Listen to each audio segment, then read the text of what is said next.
Σε ένα παγωμένο ορεινό χωριό, το ρεύμα σβήνει μέσα στη νύχτα και όλα όσα θεωρούσαν δεδομένα σταματούν να λειτουργούν. Οι στάβλοι μένουν χωρίς νερό, τα ζώα αναστατώνονται και ο φόβος απλώνεται σιωπηλά. Τότε, ένα ξεχασμένο παλιό μηχάνημα ξυπνά από τη σιωπή του. Κανείς δεν πιστεύει ότι μπορεί να σώσει κανέναν. Και όμως, εκείνη τη νύχτα, κάτι αλλάζει για πάντα.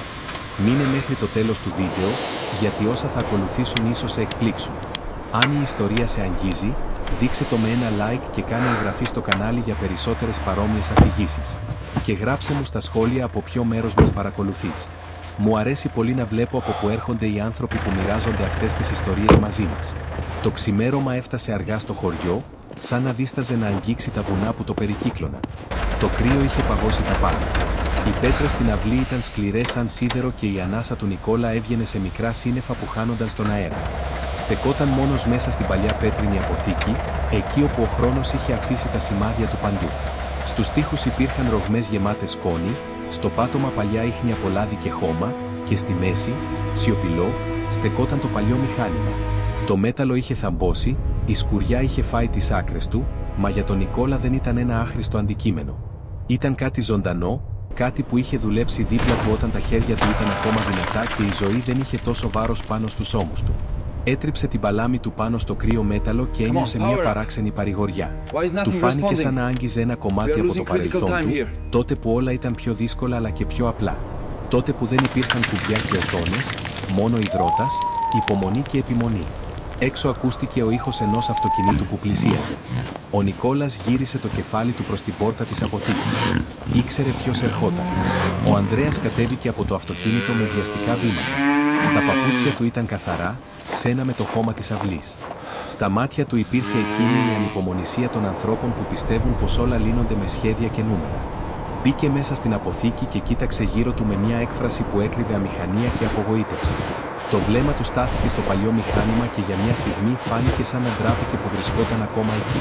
«Παππού, αυτό δεν μπορεί να συνεχίσει έτσι», είπε χαμηλόφωνα, σαν να φοβόταν ότι οι πέτρες θα τον άκουγαν. «Έχουμε προτάσεις για καινούρια μηχανήματα, καλύτερη απόδοση, λιγότερα έξοδα στο μέλλον. Αν θέλουμε να σταθούμε, πρέπει να αλλάξουμε».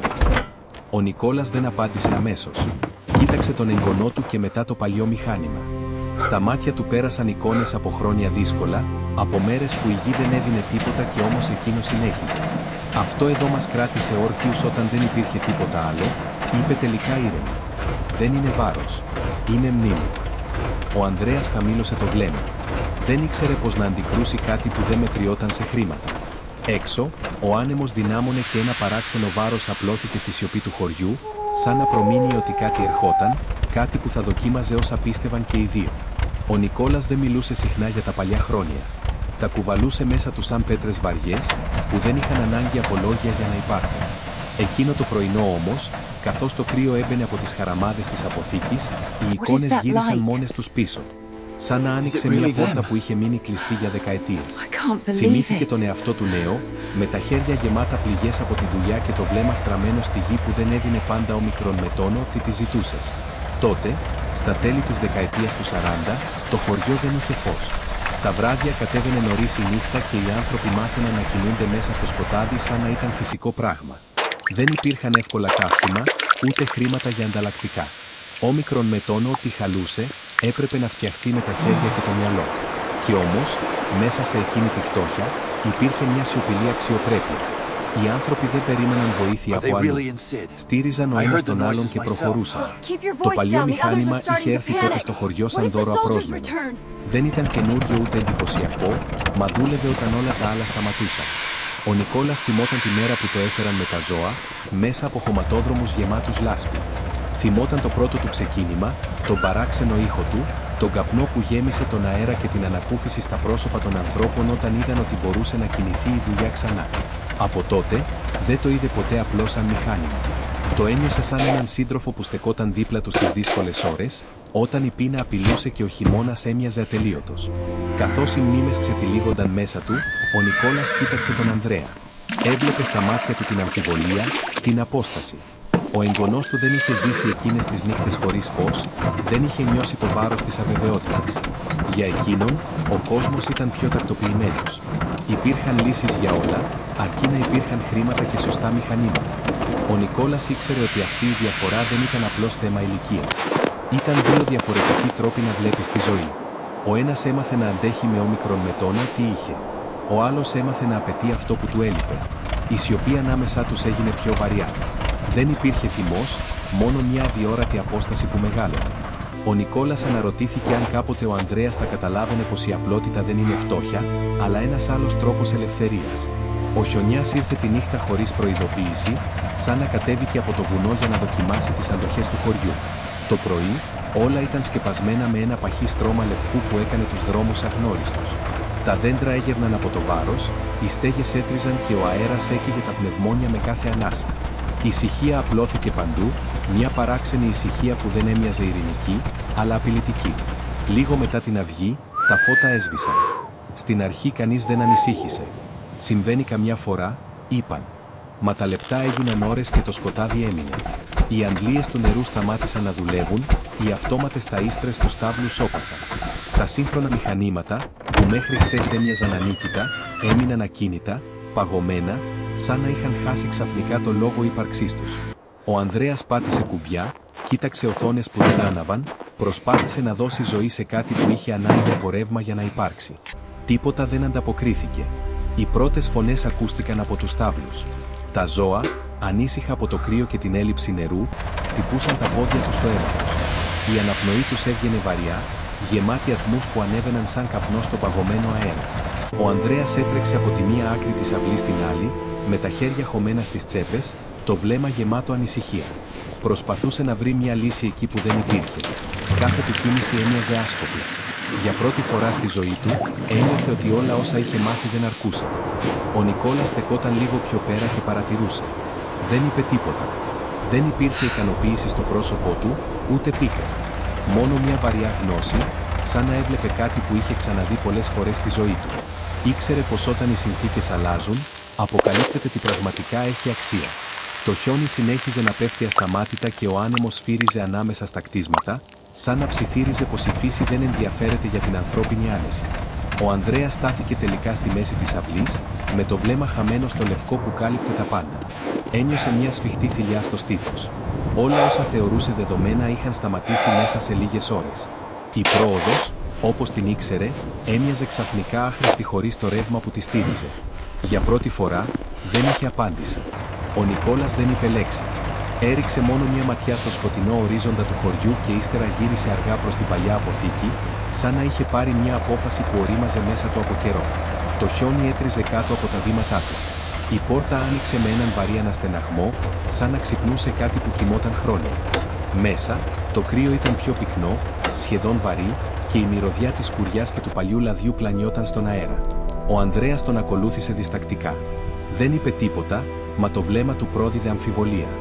Δεν μπορούσε να πιστέψει ότι εκείνο το παλιό μηχάνημα, που είχε θεωρήσει βάρος και ντροπή, θα μπορούσε να προσφέρει κάτι σε μια τέτοια στιγμή. Ο Νικόλας όμως κινήθηκε με μια ηρεμία που δεν άφηνε χώρο για αμφισβήτηση. Άναψε μια μικρή φλόγα και το φως χόρεψε πάνω στα πέτρινα τυχώματα, αποκαλύπτοντας σκιές και σχήματα που έμοιαζαν να αναπνέουν. Άγγιξε το κρύο μέταλλο με προσοχή, σαν να ξυπνούσε έναν παλιό φίλο. Κάθε κίνηση είχε τον ρυθμό ενός παλιού τελετουργικού, όχι από συνήθεια, αλλά από σεβασμό. Ο ήχος του αέρα που περνούσε από τα ραγίσματα της αποθήκης ανακατευόταν με τους χαμηλούς μεταλλικούς ήχους καθώς ο Νικόλας ετοίμαζε το μηχάνημα. Ο Ανδρέας ένιωσε έναν παράξενο κόμπο στο στομάχι του. Κάτι μέσα του αντιστεκόταν ακόμα, μα κάτι άλλο άρχιζε να λυγίζει. Όταν ήρθε η στιγμή, η σιωπή έγινε σχεδόν αφόρητη. Ένας βαρύς, τραχής ήχος έσπασε το σκοτάδι, αργό στην αρχή, σαν ανάσα που ψάχνει το δρόμο της. Ένας παχύς καπνός ανέβηκε και γέμισε τον χώρο με μυρωδιά παλιάς φωτιάς και λαδιού. Το μηχάνημα αντιστάθηκε, έτρεξε, έμοιαζε να διαμαρτύρεται που το ξυπνούσαν από το μακρύ του ύπνο. Ύστερα, σαν να πήρε μια βαθιά ανάσα, βρήκε τον ρυθμό του. Ο ήχος του απλώθηκε έξω από την αποθήκη και ταξίδεψε μέσα στο παγωμένο χωριό, σπάζοντας την νεκρική σιωπή. Ο Ανδρέας ένιωσε την καρδιά του να χτυπά πιο γρήγορα. Εκεί που περίμενε αποτυχία, είδε ζωή. Εκεί που η σύγχρονη τεχνολογία είχε σωπάσει, κάτι απλό, παλιό και ξεχασμένο έστεκε όρθιο. Στο πρόσωπο του Νικόλα δεν υπήρχε θρίαμβος, μόνο μια ήρεμη βεβαιότητα. Η ελπίδα δεν είχε έρθει με καλώδια και οθόνες. Είχε έρθει με θόρυβο, καπνό και υπομονή. Ο ήχος του παλιού μηχανήματος γέμισε την αυλή με έναν βαθύ, μονότονο παλμό που έμοιαζε να κρατά τον χρόνο στη θέση του. Ο Νικόλας ανέβηκε αργά, με κινήσεις προσεκτικές, σαν να ένιωθε κάθε δόνηση στο σώμα του. Ο Ανδρέας στάθηκε για μια στιγμή δίπλα του, αβέβαιος. Δεν είχε ξαναδεί κάτι τόσο παλιό να λειτουργεί έτσι, μέσα σε τέτοιο κρύο. Όταν όμως είδε το νερό να αρχίζει να κυλά ξανά στα δοχεία και τα ζώα να ηρεμούν, κατάλαβε ότι αυτό που συνέβαινε δεν ήταν απλώς μια τεχνική λύση. Ήταν μια επιστροφή σε κάτι πιο βασικό. Βγήκαν από τη φάρμα και προχώρησαν μέσα στο χιόνι. Ο δρόμος είχε χαθεί κάτω από το λευκό στρώμα, μα το παλιό μηχάνημα άνοιγε το δρόμο του με αργό, επίμονο ρυθμό. Τα σπίτια γύρω τους έμοιαζαν κλειστά στον εαυτό τους, βυθισμένα στο σκοτάδι. Από κάποια παράθυρα ξεπρόβαλαν σκιές ανθρώπων που κοιτούσαν με απορία τον καπνό και το θόρυβο που πλησίαζε. Ήταν σαν να έβλεπαν ένα φάντασμα από άλλες εποχές να επιστρέφει στη ζωή. Στο πρώτο σπίτι που σταμάτησαν, ένας γείτονας τους υποδέχτηκε με μάτια γεμάτα αγωνία. Τα ζώα του είχαν μείνει χωρίς νερό από το πρωί και η αναστάτωση είχε αρχίσει να γίνεται επικίνδυνη. Ο Νικόλας δεν είπε πολλά. Έδειξε μόνο με το κεφάλι του το μηχάνημα και σε λίγη ώρα η ροή του νερού αποκαταστάθηκε. Ο ήχος του παλιού σιδήρου ανακατευόταν με τις ανάσες των ανθρώπων που ένιωθαν ξανά μια μικρή ανακούφιση. Από σπίτι σε σπίτι, από στάβλο σε στάβλο, η ίδια εικόνα επαναλαμβανόταν. Όχι ως ρουτίνα, αλλά ως μια λυσίδα μικρών θαυμάτων. Ο Ανδρέας ακολουθούσε σιωπηλός. Κάθε φορά που έβλεπε τα πρόσωπα να φωτίζονται, ένιωθε ένα βάρος στο στήθος. Θυμόταν πόσο εύκολα είχε μιλήσει για αντικατάσταση, για παλιοσίδερα, για αποδοτικότητα. Τώρα έβλεπε ότι εκείνο που είχε θεωρήσει άχρηστο ήταν αυτό που κρατούσε το χωριό όρθιο. Δεν ένιωθε μόνο ντροπή. Ένιωθε και θαυμασμό. Όχι τόσο για το μηχάνημα, όσο για τη γνώση του παππού του, για την επιμονή του να κρατά κάτι ζωντανό όταν όλοι το είχαν ξεγράψει. Καθώς προχωρούσαν μέσα στο σκοτάδι, οι άνθρωποι άρχισαν να βγαίνουν από τα σπίτια τους. Κάποιος έφερε μια κουβέρτα για τον Νικόλα, κάποιος άλλος άνοιξε την πόρτα της αποθήκης του για να βοηθήσει. Η κρίση είχε σπάσει την απομόνωση. Εκεί που πριν ο καθένας κοιτούσε μόνο τη δική του ανάγκη, τώρα οι κινήσεις έγιναν κοινές. Ο Ανδρέας το κατάλαβε εκείνη τη στιγμή. Η πρόοδος που είχε στο μυαλό του δεν είχε χώρο για αυτό το είδος συνεργασίας. Η ανάγκη, όμως, είχε. Και μέσα στον παγωμένο αέρα του χωριού, γεννήθηκε μια διαφορετική μορφή ζωής, βασισμένη όχι στο ρεύμα, αλλά στους ανθρώπους. Η νύχτα είχε πέσει βαριά πάνω στο χωριό και το κρύο δυνάμωνε. Ο ήχος του παλιού μηχανήματος συνέχιζε να χτυπά στα αυτιά του σαν καρδιά που πάλευε να κρατηθεί ζωντανή. Ο Ανδρέας κοίταξε το δοχείο των καυσίμων και ένιωσε το στομάχι του να σφίγγεται. Η στάθμη είχε πέσει επικίνδυνα χαμηλά. Κάθε λεπτό που περνούσε, το μηχάνημα έμοιαζε να ανασένει πιο βαριά, σαν κουρασμένος οργανισμός που πλησίαζε στα όρια του. «Παππού, δεν θα αντέξει άλλο έτσι», είπε με φωνή που πρόδιδε την αγωνία του. «Αν σταματήσει τώρα, δεν θα μπορέσουμε να το ξαναβάλουμε μπροστά». Η σκέψη ότι αυτό το τελευταίο στήριγμα θα μπορούσε να χαθεί μπροστά στα μάτια τους τον τρόμαζε περισσότερο από το σκοτάδι γύρω τους. Ο Νικόλας όμως δεν έδειχνε να ταράζεται. Κοίταξε για λίγο το μηχάνημα, σαν να άκουγε έναν παλιό φίλο να του μιλά. Στα μάτια του υπήρχε μια ήρεμη αποφασιστικότητα που ο Ανδρέας δεν μπορούσε να καταλάβει. Ο Νικόλας πήρε την απόφαση να συνεχίσει, ακόμη και αν αυτό σήμαινε ότι ρίσκαρε κάτι ανεπανόρθωτο. Έψαξε μέσα στην αποθήκη ενός γείτονα και βρήκε ομικρόν με τόνο ότι είχε απομείνει από παλιά δοχεία, υγρά που κανείς δεν θα θεωρούσε κατάλληλα για σύγχρονα μηχανήματα. Ο Ανδρέας τον κοίταξε με τρόμο. «Αυτό μπορεί να το καταστρέψει», είπε. «Δεν ξέρουμε τι θα γίνει». Ο Νικόλας χαμογέλασε αχνά. «Ξέρω μόνο ότι αν σταματήσουμε τώρα, το χωριό θα μείνει στο σκοτάδι. Κάποιες φορές πρέπει να διαλέξεις ανάμεσα στον φόβο και στην ανάγκη». Ο καπνός έγινε πιο βαρύς, ο ήχος πιο ακανόνιστος. Για μια στιγμή φάνηκε σαν το μηχάνημα να τρεμοσβήνει, σαν να χάνει τον ρυθμό του. Ο Ανδρέας κράτησε την ανάσα του. Ένιωσε την καρδιά του να χτυπά δυνατά, συγχρονισμένη με εκείνον τον αργό, τραχή παλμό. Το χωριό γύρω τους ήταν βυθισμένο στο σκοτάδι, οι άνθρωποι περίμεναν χωρίς να ξέρουν αν η μικρή αυτή φλόγα ελπίδας θα αντέξει. Ο Νικόλας στάθηκε δίπλα στο μηχάνημα και άπλωσε το χέρι του πάνω στο ζεστό μέταλλο. Ήταν σαν να αποχαιρετούσε κάτι που αγαπούσε, αλλά ταυτόχρονα σαν να του ζητούσε να κρατηθεί λίγο ακόμα. Ο Ανδρέας κοίταξε το σκοτάδι γύρω τους και ένιωσε τον φόβο να βαθαίνει. Αν σταματούσε τώρα, δεν θα έσβηνε μόνο ένας ήχος. Θα έσβηνε η τελευταία ελπίδα που είχε απομείνει εκείνη τη νύχτα. Ο άνεμος άρχισε να κοπάζει λίγο πριν χαράξει. Το χιόνι έπεφτε πια πιο αραιά, σαν να είχε κουραστεί και αυτό από την επιμονή της νύχτας. Στο χωριό επικρατούσε μια παράξενη ησυχία, όχι εκείνη η απειλητική σιωπή των πρώτων ωρών της καταιγίδας, αλλά μια σιωπή ανακούφισης, σαν ανάσα μετά από μακρύ αγώνα. Τα ζώα στους στάβλους είχαν ηρεμήσει, οι άνθρωποι είχαν βρει προσωρινές λύσεις, και η ζωή είχε κρατηθεί όρθια έστω και με κόπο. Το παλιό μηχάνημα όμως δεν είχε βγει αλόβητο. Ο ήχος του είχε γίνει πιο βραχνός, οι δονήσεις πιο ακανόνιστες, σαν σώμα που έχει δουλέψει πέρα από τα όρια του. Ο Ανδρέας το κοίταξε με ένα συναίσθημα που δεν μπορούσε εύκολα να ονομάσει. Δεν έβλεπε πια ένα παλιοσίδερο. Έβλεπε κάτι που είχε δώσει ο μικρόν με τόνο ότι μπορούσε, χωρίς να ζητήσει τίποτα σε αντάλλαγμα. Και για πρώτη φορά, κοίταξε τον παππού του με το ίδιο βλέμμα. Ο Νικόλας καθόταν λίγο πιο πέρα, ακουμπισμένος σε μια πέτρα, κουρασμένος αλλά ήρεμος. Το πρόσωπό του ήταν σημαδεμένο από τον καπνό και την κούραση, μα στα μάτια του υπήρχε μια γαλήνη που ο Ανδρέας δεν είχε ξαναδεί. Πλησίασε και κάθισε δίπλα του χωρίς να μιλήσει. Για λίγα λεπτά, απλώς άκουγαν την ανάσα του χωριού που ξυπνούσε σιγά σιγά. «Δεν τα ήξερα αυτά», είπε τελικά ο Ανδρέας χαμηλόφωνα. «Νόμιζα πως όλα λύνονται με καινούρια πράγματα». Ο Νικόλας γύρισε το κεφάλι του και τον κοίταξε. Δεν υπήρχε αυστηρότητα στο βλέμμα του, μόνο κατανόηση. «Κάθε εποχή έχει τα εργαλεία της», απάντησε. «Αλλά αν στηρίζεσαι μόνο σε αυτά που δεν μπορείς να ελέγξεις, μένεις γυμνός όταν φύγουν». Ο Ανδρέας ένιωσε ένα βάρος να φεύγει από μέσα του. Δεν ήταν μόνο μια παραδοχή λάθους. Ήταν η αρχή μιας νέας κατανόησης.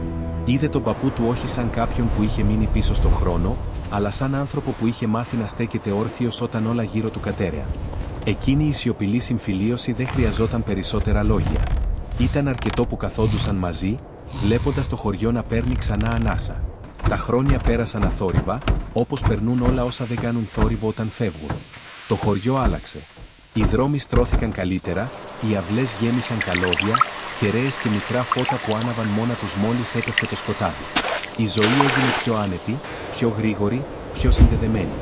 Μα κάτω από αυτή την άνεση υπήρχε μια νέα ανησυχία, μια αίσθηση ότι όλα κρέμονταν από πράγματα που κανείς δεν έβλεπε. Ο Ανδρέας το ένιωθε κάθε φορά που ένα σύστημα κολούσε, κάθε φορά που μια μικρή διακοπή ρεύματος έκανε τους ανθρώπους να κοιτάζουν γύρω τους ανήσυχοι, σαν να έχαναν για λίγο το έδαφος κάτω από τα πόδια τους. Ο Νικόλας δεν ήταν πια εκεί. Η απουσία του δεν έκανε θόρυβο, μα είχε αφήσει ένα κενό που δεν γέμιζε με τίποτα σύγχρονο. Ο Ανδρέας μπήκε ένα απόγευμα στην παλιά αποθήκη. Η πόρτα άνοιξε με τον ίδιο βαρύ ήχο που είχε ακούσει τόσα χρόνια πριν. Ο αέρας μύριζε ακόμα παλιό λάδι και σκόνη. Το φως έπεσε πάνω στο μηχάνημα που στεκόταν σιωπηλό στη θέση του. Δεν έμοιαζε πια με βάρος. Έμοιαζε με μνήμη που είχε υλική μορφή. Πλησίασε και ακούμπησε το μέταλλο με την παλάμη του. Δεν ήταν πια κρύο όπως τότε. Ήταν απλώς εκεί, σταθερό, σαν να περίμενε. Ο Ανδρέας θυμήθηκε τη νύχτα του χιονιά, τον ήχο που είχε σπάσει τη σιωπή, τα πρόσωπα των ανθρώπων που είχαν φωτιστεί μέσα στο σκοτάδι. Κατάλαβε ότι εκείνη η νύχτα δεν τον είχε αλλάξει μόνο τότε. Τον είχε αλλάξει για πάντα. Του είχε δείξει ότι η ασφάλεια δεν βρίσκεται μόνο σε όσα αγοράζεις ή εγκαθιστάς, αλλά σε όσα ξέρεις να κρατάς ζωντανά με τα χέρια και τη μνήμη σου. Έμεινε για λίγο ακίνητος μέσα στην αποθήκη, ακούγοντας τον εαυτό του να αναπνέει. Δεν ένιωθε πια την ανάγκη να αποδείξει τίποτα σε κανέναν. Ήξερε ότι θα συνέχιζε να χρησιμοποιεί την τεχνολογία, να προχωρά με τον καιρό. Μα ήξερε επίσης πως δεν θα πετούσε ποτέ εκείνο το παλιό μηχάνημα.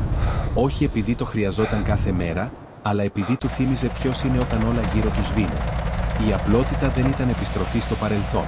Ήταν μια στάση ζωής που του έδινε χώρο να σταθεί όταν ο κόσμος γύρω του γινόταν εύθραυστος. Η μνήμη δεν ήταν βάρος. Ήταν ρίζα. Και η αυτάρκεια δεν ήταν άρνηση της προόδου, αλλά η σιωπηλή της ασφάλεια. Αν αυτή η ιστορία άγγιξε κάτι μέσα σας, πατήστε ένα απλό μου αρέσει, γραφτείτε στο κανάλι και μοιραστείτε τη με κάποιον που ίσως τη χρειάζεται.